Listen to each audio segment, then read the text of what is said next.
पापी का गुरु कौन? एक समय की बात है। एक पंडित जी कई वर्षों तक काशी में शास्त्रों का अध्ययन करने के बाद गांव लौटे।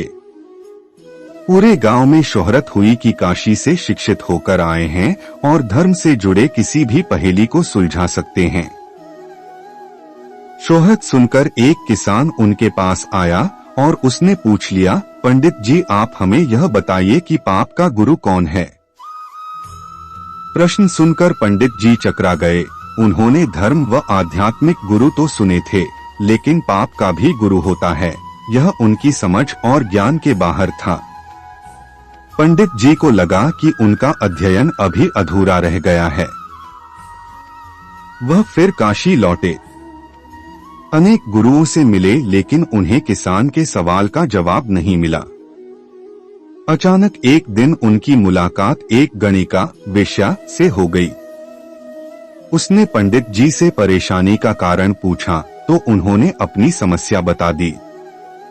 गणिका बोली, पंडित जी, इसका उत्तर है तो बहुत सरल है, लेकिन उत्तर पाने के लिए आपको कुछ दिन मेरे पड़ोस में रहना होगा। पंडित जी इस ज्ञान के लिए ही तो भटक रहे थे। वह तुरंत तैयार हो गए।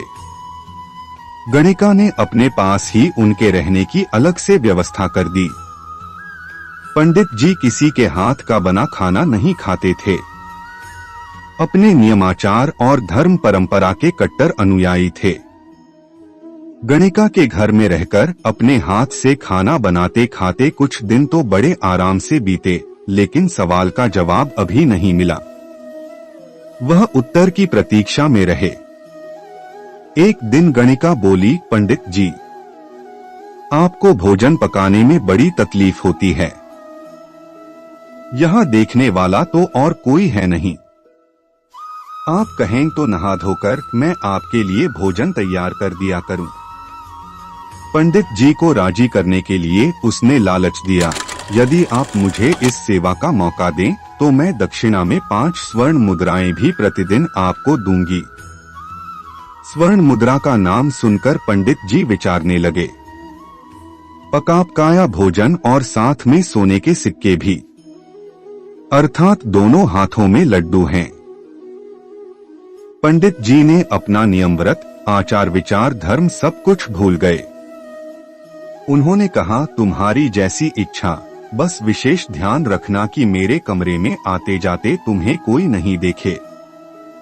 पहले ही दिन कई प्रकार के पकवान बनाकर उसने पंडित जी के सामने परोस दिया।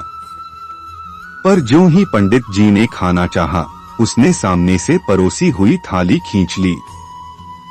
इस पर पंडित जी क्रुद्ध हो गए और बोले, यह क्या मजाक है? गणिका ने कहा, यह मजाक नहीं है पंडित जी, यह तो आपके प्रश्न का उत्तर है।